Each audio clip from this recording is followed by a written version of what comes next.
Welcome to the Underground, the Steel City Underground, the black and gold standard for Pittsburgh Steelers coverage. Now, here's your host, Terry Fletcher.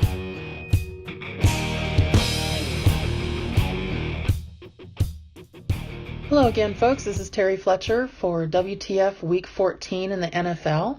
I'm going solo this week, and so we're going to get started with some of the biggest WTF moments in all of NFL. And I feel like I say this every week, but this week really had me kind of spinning because of some of the things that I think I was surprised. And I never really get surprised when I comment on some of these things. But I think the ridiculous plays, some of the game scenarios, and honestly, the unpredictability of some of the things we saw this weekend has me thinking, I'm sad that we only have 3 weeks left. I see that baseball's already starting to talk about coming back, and I'm just like, I am not ready for football to almost be over. But it won't be for the Steelers because we've already clinched a postseason spot, which was awesome, and we won our division. But it wasn't without work and wasn't without some tough things happening to get there. So what do I say first? Well, before I get into the Steelers game and all the WTF things that happened there, let's look around the league. So first things first, and these are sad things. So, we've had so many injuries and so many, marquee players go down. It's just crazy to me. And one of them that everybody is very sad about, that would be quarterback Carson Wentz of the Eagles. He has a knee injury, and they've already said it's an ACL. Then also Jets quarterback Josh McCown, he's out as well. He has a broken left hand. But what was interesting to me, that isn't my WTF moment. It's really the Patriots or some Patriots fan putting something out on social media, basically saying something to the effect, poor Patriots, they've just been decimated and all they have are, rookies in their backfield and, on their O-line and in their defense. And I'm thinking, cry me a river. You've still got Tom Brady. You've still got your quarterback. And, you've got Gronkowski, although not this week since he was suspended that one game for body slamming a guy out of bounds. Yeah, don't get me started on that, WTF. I already commented on that last week, but it still has me a little bit reeling when we had Juju Smith-Schuster out for making a football play.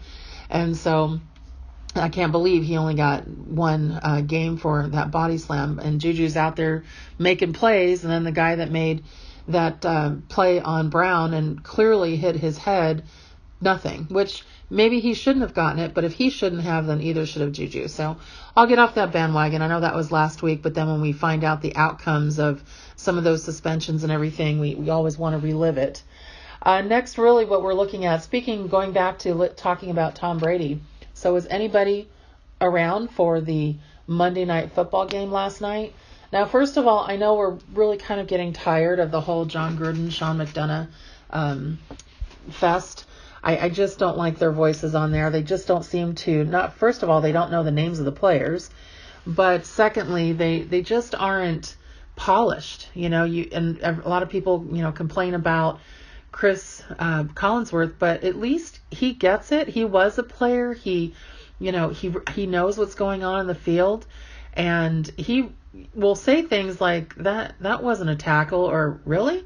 So, instead of some of the things you hear the other guys saying.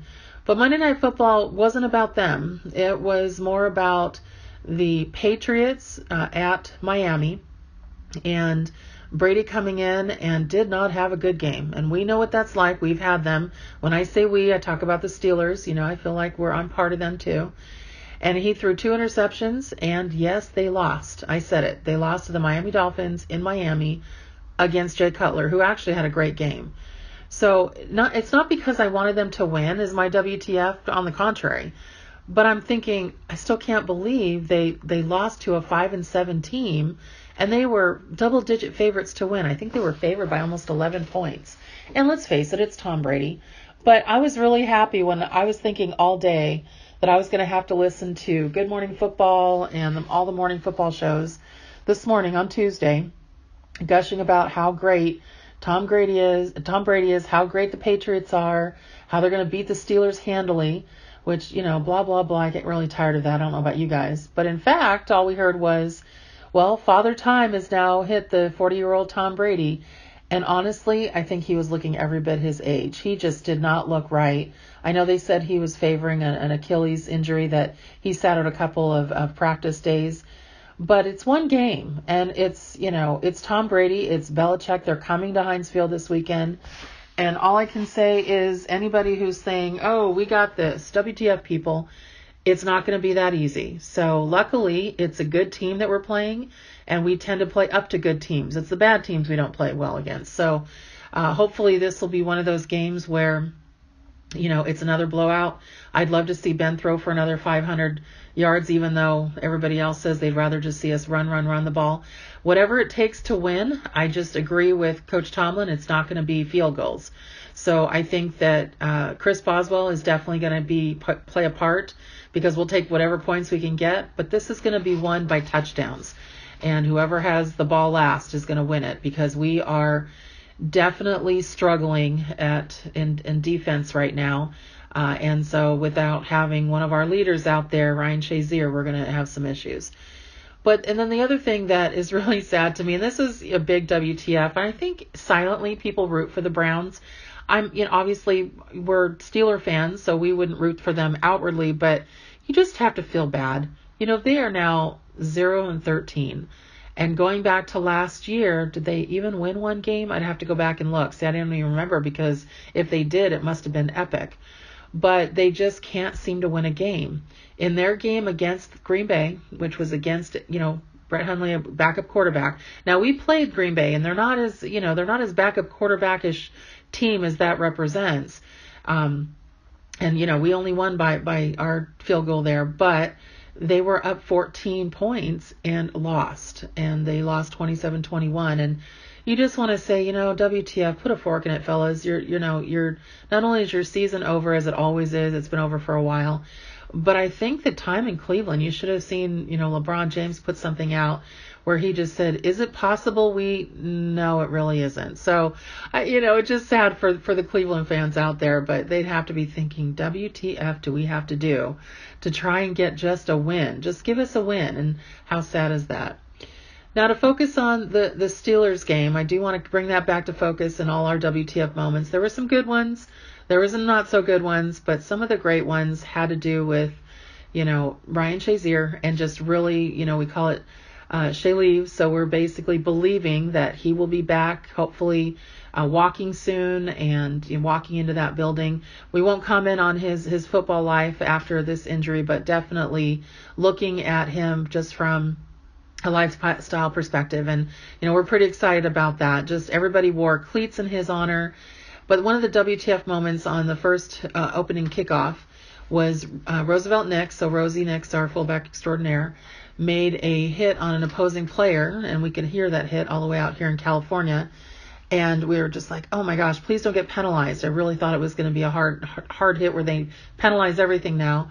But they didn't get penalized. And what was really cool about that moment, he lifted his jersey after he made that hit, pointed to the man everyone was thinking about, Ryan Shazier, and the 50, number 50 on his T-shirt that he wore, and underneath, and I have to admit I did tear up. So the WTF there goes out to me, because I know I can be female sometimes. So it was just a great moment, and I really love seeing that. Next, there was a late run in the first quarter, and the person I think is saying WTF would have to be CJ Mosley. Now I have him on one of my fantasy teams, and that guy scores me points all the time in the backfield. That he is very, very capable. But as Le'Veon Bell had the ball, he put such a vicious stiff arm on CJ Mosley to break free for some space that Mosley fell flat on his behind. And he had to be thinking, WTF, dude? But that had to hurt. So that was kind of amusing to me.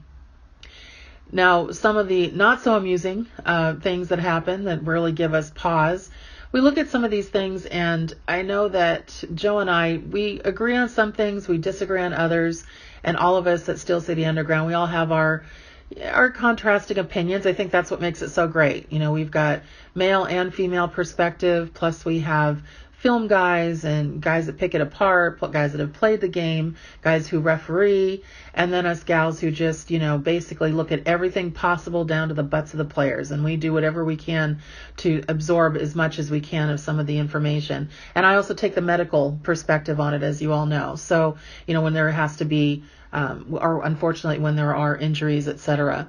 But just looking at this and realizing what in that game really made me just all night long shake my head, roll my eyes, and say, WTF. And that had to be the missed tackles. Now, I'm aware that in practice you can't openly tackle. You just can't. So you make up for it by simulating it. And the only way you can simulate it is either rolling tires or rolling a heavy bag, but you're pushing on a player. You're not live tackling a player to, by your strength and theirs, get them down to stop them from moving the ball. So when you can't practice live tackling, it does start to show on the field, and we're seeing it. So our replacements to Shazier, our inside linebacker, well, now he is, Arthur Moats, and just off the couch acquired former Steeler, Sean Spence. I think they actually did their best. Spence was going to be a little rusty. He hadn't played in 2 months, and even though he knew the scheme, he was coming in cold, and he was, starting cold.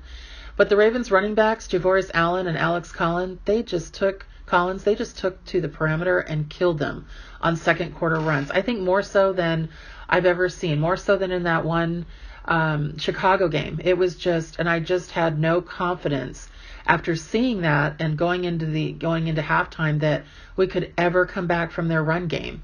So even trying to get them down by holding on to their ankles didn't seem to help. So you just had to say, WTF, guys, make a frickin' tackle.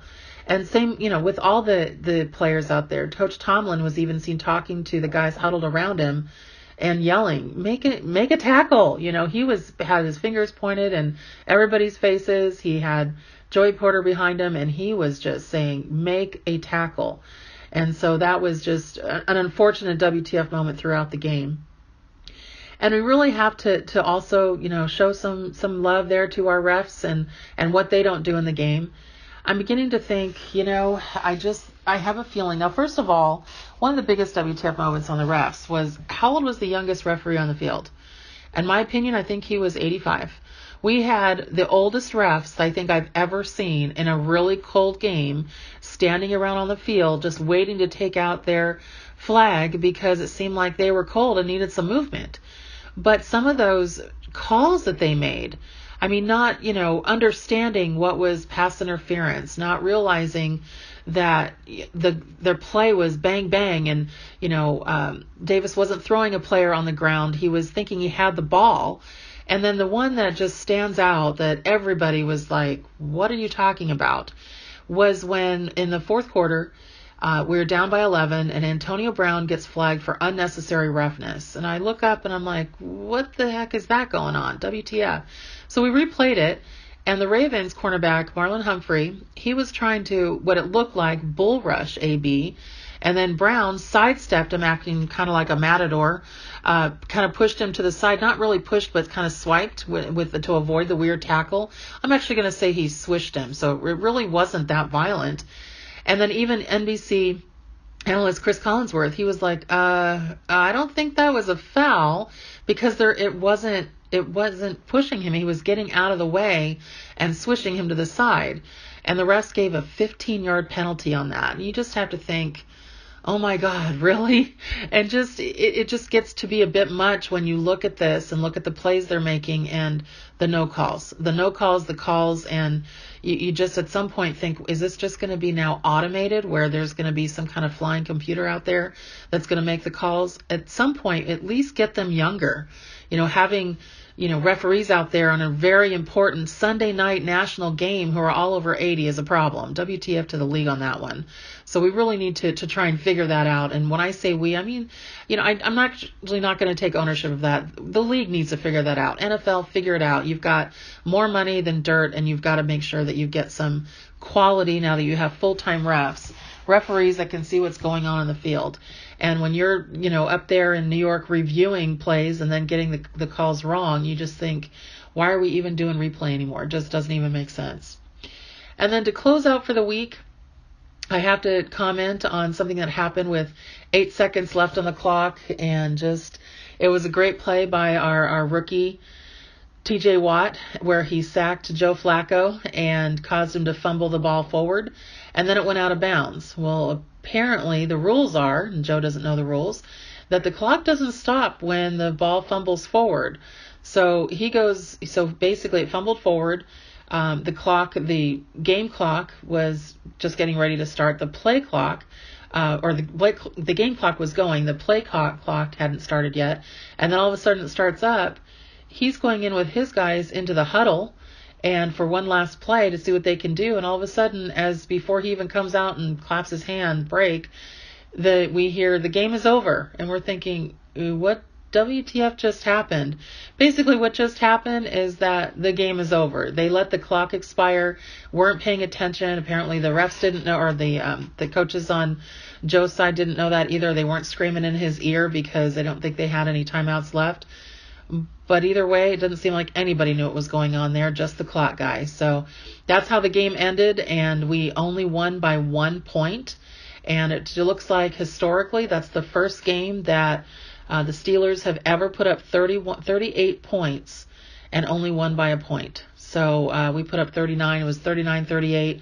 And what a game. It was just one big WTF moment after another. But I think that everybody knows that Ryan Shazier was there. He was with them, and he was willing them to win. And I actually had to listen to the last part of the game and replay it later on the radio as I was still working that night. And it's just amazing to me what the radio guys were saying. They're like, "Are you kidding me? Did they just win the game?"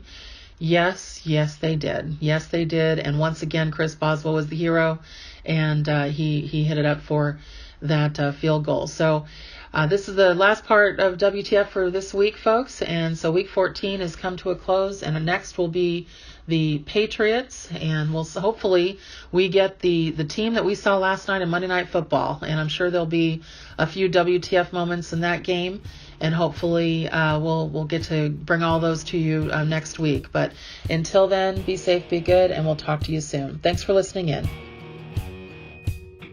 We would like to thank you for listening and remind our listeners to follow us on social media and our website, www.steelcityunderground.com.